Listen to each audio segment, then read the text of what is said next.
जी हां दोस्तों, नियम कायदों की बात कर जनता को पारदर्शिता का पाठ पढ़ाने वाले ही जब बड़े बड़े कांड में घिरने लगे तो फिर क्या करेंगे। वैसे उत्तराखंड में ऐसे नेताओं की कमी नहीं जो रह रहकर खुद के साथ ही पार्टी को मुश्किलों में डालते रहते हैं, लेकिन एक पूर्व मंत्री तो ऐसे हैं जिनका विवादों से चोली दामन का साथ है, आप ये कह सकते हैं। कैसे और क्यों बीजेपी के मौजूदा विधायक और पूर्व मंत्री और उनका पूरा परिवार घिर गया, इस बार लग गया बड़ा आरोप। कैसे अब प्रशासन ने नोटिस चस्पा कर दिया है, दे दिया है अल्टीमेटम, बताऊंगा आपको पूरी खबर अपनी इस रिपोर्ट के जरिए। नमस्कार, पहला मैं पंकज रौतेला, आप देख रहे हैं उत्तराखंड न्यूज। दोस्तों, उत्तराखंड में राजनीतिक विवादों से कभी अलग नहीं रहने वाले गदरपुर के विधायक, बीजेपी के वरिष्ठ नेता, पूर्व कैबिनेट मंत्री अरविंद पांडे एक बार फिर से सुर्खियों में हैं। प्रशासन ने उनके कैंप कार्यालय को अवैध अतिक्रमण की श्रेणी में डाल दिया है। अवैध अतिक्रमण मानते हुए 15 दिन का अल्टीमेटम दे दिया है। सीधे कहूं तो एक नोटिस चस्पा कर दिया है इसे हटाने के लिए। मामला हाईकोर्ट के आदेशों से जुड़ा भी है, लेकिन विधायक के समर्थक इसे फंसाने की साजिश बता रहे हैं। क्या पांडे जी इस नई मुश्किल से बाहर निकल पाएंगे या उनके लिए केवल ये शुरुआत है? क्योंकि एक नहीं, ऐसे कई आरोप लगे हैं, जमीन कब्जाने को लेकर भी लगे हैं। इससे पहले वीडियो को अंत तक जरूर देखिएगा दोस्तों, पिछले कुछ वक्त से उत्तराखंड में अवैध कब्जों को लेकर लगातार कार्रवाई देखी जा रही है। जहां अतिक्रमण हो रहा है वहां बुलडोजर तक चल रहा है, लेकिन शायद बीजेपी के बड़े नेता और विधायक, बीजेपी के और पूर्व कैबिनेट मंत्री को इस बात का अंदाजा नहीं रहा होगा कि इस अतिक्रमण हटाओ अभियान में उनका कैंप कार्यालय भी आ जाएगा। लगातार जमीनी विवादों को लेकर सुर्खियों में रहने वाले अरविंद पांडे एक बार फिर से मुश्किल में है, उनका परिवार मुश्किल में है। प्रशासन ने अरविंद पांडे के कैंप कार्यालय को अवैध घोषित कर दिया और साथ ही कह दिया 15 दिन के भीतर हटाइए वरना बुलडोजर चल जाएगा। इसके लिए तहसील प्रशासन की टीम विधायक अरविंद पांडे के आवास पर पहुंची, जहां उनके बेटे को नोटिस थमाया गया। वही दोस्तों, आपको यह भी बता दूं कि इस नोटिस में है क्या, लिखा क्या गया है। पूर्व कैबिनेट मंत्री और गदरपुर के विधायक क्यों मुश्किल में आ गए इस नोटिस के बाद। दोस्तों, कभी अरविंद पांडे पर जमीन कब्जाने के आरोप लगे तो कभी भूमाफिया को संरक्षण देने के आरोप लगे। अब तहसील प्रशासन के इस नोटिस को अगर हम देखें तो इसमें कहा गया है कि उन्होंने अवैध अतिक्रमण कर कैंप कार्यालय बनाया। गुल्लर भोज स्थित उनके आवास में पहुंचकर उनके बेटे अतुल पांडे को बकायदा वो तमाम लिखा हुआ फर्रा जो नोटिस था वो थमाया गया, जिसमें इस कैंप कार्यालय को अवैध बताया गया। इस नोटिस में नैनीताल हाईकोर्ट में दायर याचिका 192/2024 MS सुनील यादव बनाम उत्तराखंड सरकार का हवाला दिया गया है। इस पूरे मामले में दोस्तों एक जानकारी और है जो आपको दे दूं। हाईकोर्ट की ओर से 26 दिसंबर 2024 को पारित एक आदेश के अनुपालन में राजकीय भूमि पर किए गए अतिक्रमण की जांच करने पर गुल्लर भोज के खाता संख्या 64 के खसरा संख्या 12 पर कार्रवाई हो रही है, जो श्रेणी 5(1) नई प्रति में अवैध अतिक्रमण पाया गया है। जो सरकारी अभिलेखों में लिखा जाता है उस तरह की भाषा में यह नोटिस है और वो कोर्ट का आदेश है। यह रकबा 2 रास्तों के बीच में है, जिसका एक रास्ते के किनारे से सिंचाई विभाग की नहर होकर जाती है और इस रकबे पर अतिक्रमण चिन्हित किया गया, जिसमें अतिक्रमणकर्ता का नाम उत्तराखंड के पूर्व मंत्री रहे अरविंद पांडे का है। दोस्तों, नोटिस में आगे यह भी कहा गया है कि दिल्ली हाईकोर्ट की ओर से सिविल याचिका संख्या 295/2022 में 13 नवंबर 2024 को पारित आदेश, याचिका सिविल संख्या 1294/2020 में 6 नवंबर 2024 को पारित आदेश और नैनीताल हाईकोर्ट में दायर याचिका संख्या 192/2024 में 26 दिसंबर 2024 को पारित आदेश के अनुपालन में यह आदेश दिया गया है।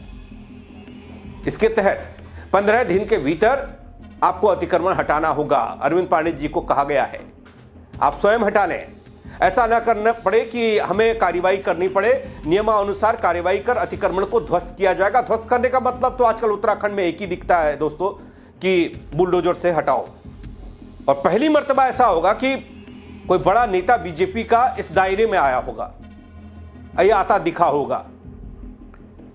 क्या अगर इस कैंप कार्यालय को अरविंद पांडे ने स्वयं नहीं हटाया तो फिर वही कार्रवाई यहां देखने को मिलेगी जो प्रदेश के अलग अलग हिस्सों में अतिक्रमण के खिलाफ हो रही है, अवैध अतिक्रमण को हटाने के लिए हो रही है। दोस्तों, इधर विधायक के समर्थक कुछ और कहते हैं। वैसे विधायक अरविंद पांडे को फंसाने की साजिश बताते हैं। ईमानदारी का नतीजा है कि आज अपने कोई भी हो, किसी को नहीं बख्शा जाएगा।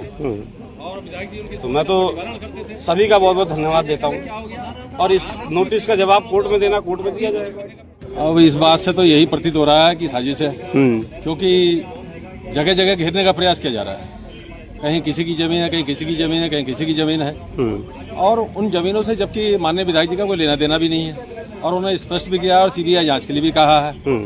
तो अब जो है संज्ञान में आया कि यहाँ पर भी जो कैंप कार्यालय है, जहाँ पर आवास है माननीय विधायक जी का, और उसके लिए भी नोटिस जारी किया गया है तहसील द्वारा कि बंजर की भूमि है। तो बने हुए इसको 10 साल हो गए, तो 10 साल में तो कोई संज्ञान नहीं लिया, जबकि तहसील के अधिकारी और अन्य विभागों के अधिकारी हमेशा यहाँ पर आते रहे और इसी कैंप कार्यालय में बैठकर जो है विधायक जी के सामने अपनी समस्याओं को रखते थे और उसका समाधान होता था। अब अचानक ये जो 10-15 दिनों से खेल चल रहा है, तो मैं तो ये समझता हूँ उस खेल का ही एक जोड़ है ये, जो जिसे आगे बढ़ाने का प्रयास किया जा रहा है। हो सकता है इसके बाद कल को एक नई चीज और आ जाएगी। इस बंजर भूमि में 10 साल से कैंप कार्यालय चल रहा है और इस कैंप कार्यालय से उन्होंने पूर्व में कई अधिकारियों के साथ बैठक भी की, कई कामकाज जितना भी हुआ वो इसी कार्यालय से होता गया, लेकिन आज तक किसी ने इस पर कोई उंगली नहीं उठाई।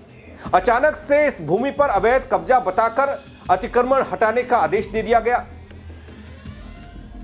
इस पर एक सवाल, कुछ दिनों से चल रहे खेल का इसे पाठ बता रहे हैं समर्थक अरविंद पांडे के, लेकिन सवाल तो यहां फिर भी बनता है, जो तहसील वाले, प्रशासन वाले जो आज नोटिस चस्पा कर रहे हैं, इसे अवैध बता रहे हैं, अतिक्रमण बता रहे हैं, वो आज तक सोए हुए थे या फिर किसी दबाव में वो काम नहीं कर रहे थे, या ये कह सकते हैं आज किसी दबाव में वो काम कर रहे हैं। ऐसे में हो सकता है कि आगे भी विधायक के खिलाफ कोई नया मामला न सामने आ जाए। ये शंका उनके समर्थकों को सता रही है, लेकिन इतना जरूर है दोस्तों कि अगर ये अवैध है, अवैध अतिक्रमण कर कैंप कार्यालय बनाया गया, यहां पर कोई ऐसी कार्रवाई होती है तो नजीर बनेगी, मिसाल बनेगी। जो उंगलियां उठती रहती है ना सरकार पर या प्रशासन पर कि अवैध कार्रवाई हटाई जा रही है, ध्वस्तीकरण का विरोध होता है जब, तो ऐसे में कहा जाएगा कि हां देखिए, बीजेपी के बड़े नेता, पूर्व मंत्री के कैंप कार्यालय को भी हटाया गया क्योंकि अवैध था। आज तक क्यों नहीं हटाया गया, यह सवाल अलग है। अब जमीनी विवादों से अक्सर सुर्खियों में रहने वाले ये गदरपुर के हमारे विधायक साहब अरविंद पांडे जी एक बार फिर से अपने कैंप कार्यालय को क्या खुद हटाएंगे या प्रशासन से हटवाएंगे बुलडोजर से, तो किरकिरी बहुत होगी। प्रशासन ने कैंप कार्यालय को अवैध तो घोषित किया ही है और साथ ही वो 15 दिन का अल्टीमेटम भी दिया है कि इस 15 दिनों के दरमियान आपको ये हटाना होगा, अन्यथा हम कार्रवाई करेंगे। शायद आगे चुनाव है और अरविंद पांडे चुनावी मैदान में जाने की तैयारी कर रहे होंगे, वो किसी भी ऐसे विवाद में पड़ने की कोशिश इस वक्त में नहीं कर सकते, लेकिन क्या उनको विवाद में फंसाकर कोई अपनी रोटी सेकना चाह रहा है? एक दूसरा इसका सियासी पहलू हो सकता है, क्योंकि जब बात चुनाव की आ गई तो फिर चुनाव के लिए तो साम दाम दंड भेद सभी अपनाए जाते हैं। अब इस नई चुनौती का सामना कैसे करेंगे प्रदेश के पूर्व कैबिनेट मंत्री, बीजेपी के बड़े नेता, मौजूदा विधायक, वो देखना होगा। हालांकि कई मसलों पर वो दिल्ली दौड़ लगाते हैं, सीधे उनकी मुख्यमंत्री या फिर बीजेपी के प्रदेश अध्यक्ष से बातचीत नहीं होती, अमित शाह से मुलाकात करते हैं। इससे पहले भी ऐसा कई बार हुआ और इस बात की जानकारी किसी को नहीं होती। अब इस नए विवाद को लेकर क्या उनका अगला एक्शन रहता है, स्टैंड रहता है, यह देखने वाली बात होगी। लेकिन मौजूदा वक्त में बीजेपी के बड़े नेता अवैध अतिक्रमण कर कैंप कार्यालय बनाने के मामले में फंस चुके हैं, यह नोटिस कहता है। इस खबर को लेकर आप क्या कहेंगे, अपनी राय कमेंट के जरिए दीजिएगा, खबर को शेयर करिएगा। मेरे साथ जुड़ने के लिए आप सबका बहुत शुक्रिया। जय उत्तराखंड।